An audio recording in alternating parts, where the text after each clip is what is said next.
So Virgo, your December monthly forecast begins with the collective of energy in the sign of Sagittarius, making you very conscious of your home, emotional and family situation, and therefore perhaps thinking also about how you can shape your plans for the month in terms of the needs of the people closest to you.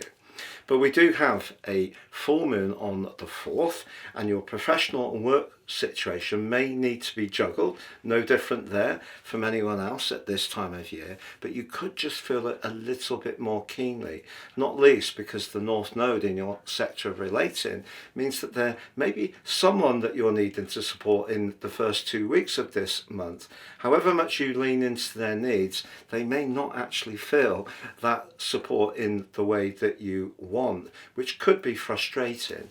And that frustration can really start to mount as Mars moves forwards in the sign of Sagittarius.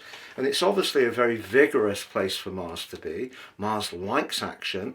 If there are some last minute things you want to change to your home, move things around, perhaps declutter, perhaps even some late redecoration with Venus in Sagittarius.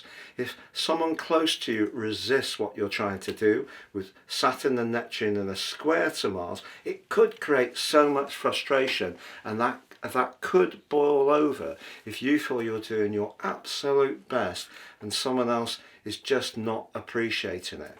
But the reverse could be true. It may be that someone's going to nudge you to be more attentive and tuned in to that more inner part of your situation. But Neptune, which has been in retrograde since the 4th of July, does go direct on the 10th, which is welcome.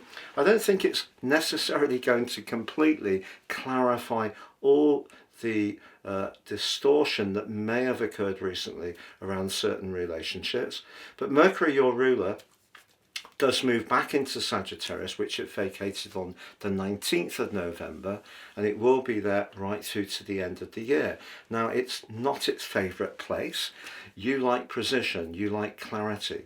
The 4th house can be where, in terms of our emotions, with Mercury, what we think, we can find it more difficult to articulate that, or with Mars in occupancy, perhaps even be a bit more defensive, a bit niggly, or even triggered. So that's something to be conscious of. But maybe if there is a plan for the festivities that has got a bit bogged down, or someone's not quite getting it, Mercury here is definitely asking you to try to find a way to clarify things. But on the 15th, you do get a real opportunity for you personally.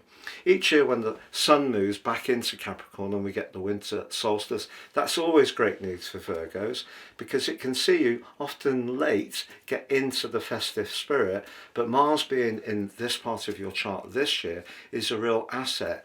Mars, of course, is very much about action. The 5th house can be about fun, and it's slowly, as it breaks away from the right angle to Neptune and Saturn, going to release you to just feel much more in the mood to engage in a more charismatic way with others.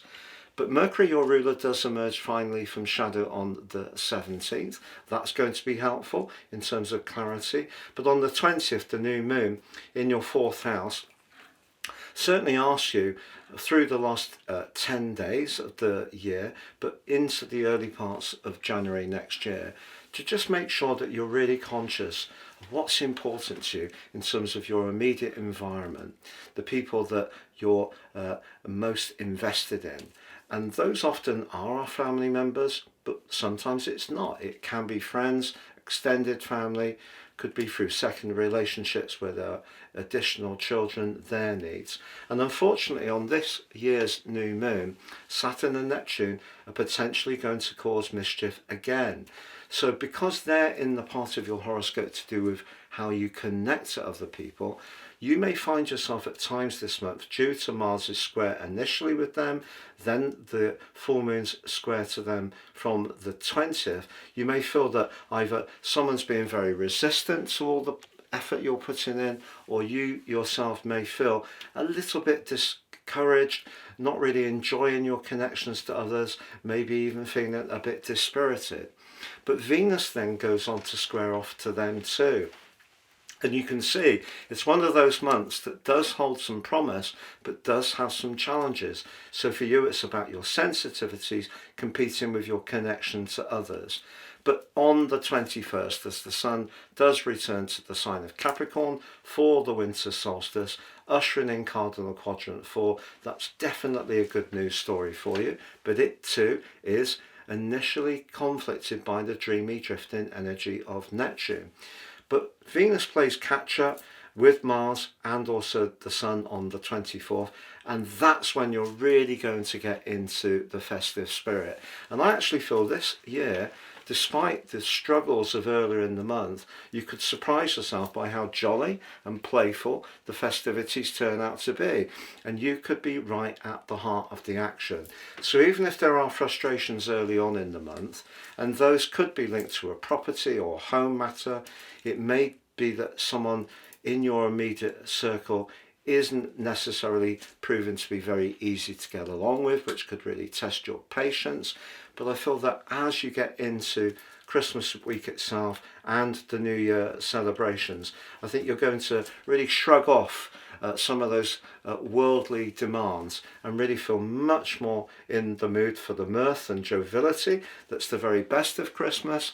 Or if you're wanting a more peaceful and quiet time, you can indulge in your favourite films or spend time with your pets and just really give yourself permission to just let go of some of those worries that earlier in the month may have thrown up. But if you have been percolating some brilliant ideas over the last few months, one of the things I can assure you of for next year is you're going to be very determined to manifest your talent in a much more meaningful way right through 2026. If you've yet to watch your year 2026 deep dive forecast, please see the link below this video. If you've yet to order your personal forecast for year 2026, you can do so now. You'll also get your life roadmap report, which helps you to understand the patterns that are played out in your life so far. The combination of the two will help you to plan your moves in the months ahead so much more effectively. 30% off, free gift of your general love, Chinese and Indian written forecast for each of the 12 signs. Please see the link below for more.